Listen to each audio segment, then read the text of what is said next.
Warning. Warning. Warning. Outer hull breach.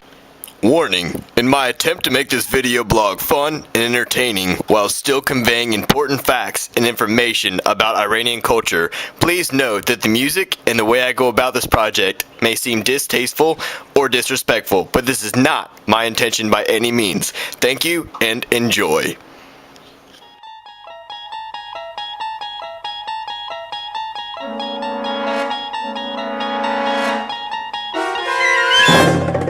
You're traveling through another dimension, a dimension not only of sight and sound, but of mind. A journey into a wondrous land whose boundaries are that of imagination. Your next stop, the Twilight Zone.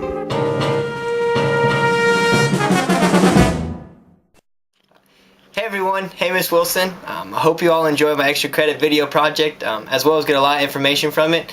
So without any further ado, let's get it going. During the course of the past 4 weeks, our liberal studies class based on identity within different cultures has studied the Iranian culture. Since our main focus in this class is to hone in on the issues concerning identity or the lack of identity individuals face in different cultures, I decided to conduct my video project based on identity problem women face in Iran. So I've titled this project Iranian Women Behind the Veil. So let's begin by looking at the Iranian culture from a women's point of view so we can understand a little more about their culture.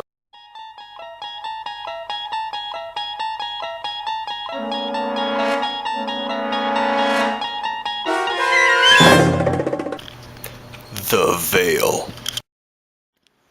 Throughout this study, I have learned that women in Iran act and are treated so much more differently than women in America than I at first had perceived. For example, since Iranian culture goes practically hand in hand with what agrees alongside with the country's major religion, Islam, the society follows what the Quran states. Since the Quran, Islam's holy book, holds so much value to them, the answer to why women wear veils is displayed in chapter 25, verse 32 of the Quran that reads, "And say to the believing women that they restrain their eyes and guard their private parts, and they display not their beauty and embellishments except that which is apparent thereof, and that they draw their head covers over their bosoms, and they display not their beauty or their embellishment thereof, save to their husbands, or to their fathers of their husbands, or their sons, or the sons of their husbands, or the sons of their sisters, or their women, or what their right hand possesses, or such of male attendants who have no wickedness in them, or young children who have not yet attained any concept of the private parts of women. And they walk not in a style that such as their beauty as they conceal is noticed. And turn you to Allah altogether, O believers, that you may have succeed." So essentially, the reason why women in Iran wear veils is because the Quran tells them to cover their bodies.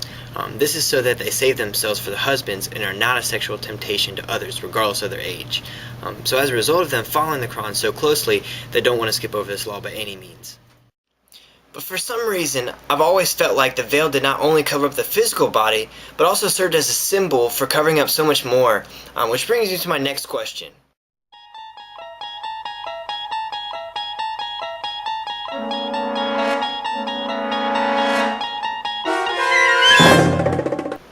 I've always wondered how the women in Iran really acted and felt, because due to the way the magazines, TVs, and the news portray them, I've always seen them as being quiet and not having much to say. But after studying the culture, I have now noticed that their quietness may be a forced quality, and not one by choice.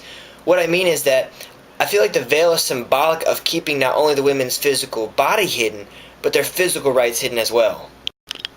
While conducting my research for the Iranian posting on Blackboard, I came across a site that clearly supported my theory about Iranian women not having as many personal rights as men. The site showed me many of the restrictions that women are currently facing. For example, here are just some of those limitations. Women have no effective recourse of the law in case they're abused, beaten, or raped. Women are denied many basic opportunities and access to many positions in the religious, economic, political, cultural, judicial, and military arenas. The inability of women to work, divorce, or travel or leave the house without permission of their husbands or fathers or brothers. Denial of the right to obtain custody of their children from certain ages if divorced.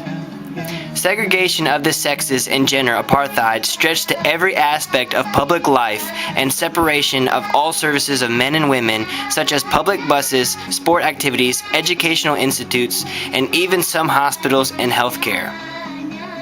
Banning female singers' voices to broadcast from the radio and television and distributed through CDs and audio cassettes.